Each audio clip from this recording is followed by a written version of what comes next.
as you know, if you've been watching any of my videos, you have been kind of starting this journey with me of decluttering, downsizing, thinking about going tiny, all of those things. And I am learning so much. You would think cleaning out some drawers and closets would not change your life that much. Let me tell you, it's changing my life. It's changing my perspective on my life, my hope for the future, being able to disconnect from some of the, icky stuff from the past. It's really, truly incredible, and I'm honestly so thankful that I've been able to come across some great channels and resources that give me little tips and encouragement to keep going. And I think that the decluttering and cleaning out process is so connected to our psyche, excuse me, that we wind up doing a lot of things for our mental health just by cleaning up the clutter. So I'm just really, really interested and fascinated by that. But one of the things that I heard early on, and I apologize, I can't remember who said it, but it's kind of been passed around, and it's that the state of your house reflects the season of life you have just been through. And I had to think about that a little bit because, your house kind of reflects who you are and your lifestyle. But to think that the state of it, whether it's cluttered, it's dirty, it's immaculate, what kind of things you have, laying around, all of that has to do with the phase or season of life that you've just been through, not your current one, your immediate past. That was really psychologically an interesting thing to me, because it means that when you're in your home, if you're not paying attention, if you're not actively addressing all those little things around you, that you're a bit living in the past when you're at home, if you're just on autopilot. So I took a good look around my house to see how that reflected that statement.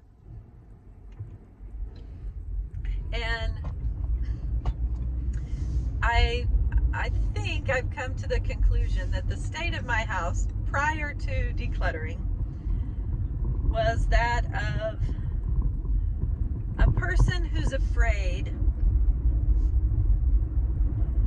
that they're not going to get to do all the things that they want to do. I have had supplies for craft projects, art, collections,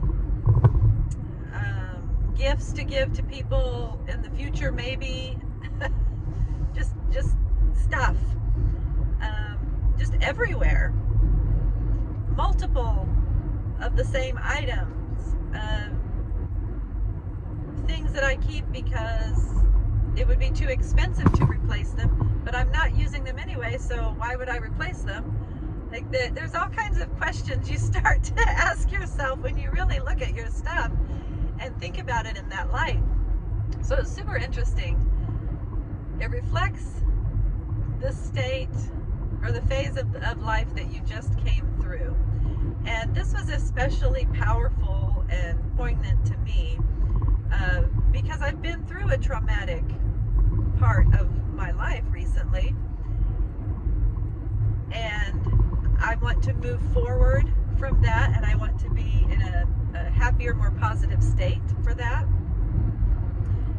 And so I need to be very attentive to the state of my home and how it's affecting me, and if it's dragging me back into old patterns or making me sad or just keeping me from being excited about my future and my present.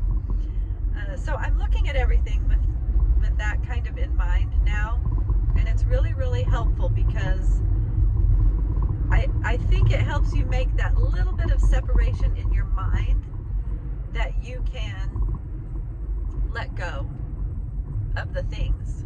Because if you recognize that this was a chapter in your life that is closed, it's past now, then you can let it go because it's over. You don't need to hang on to everything in the hopes that maybe someday it's going to come back around and you're going to use it.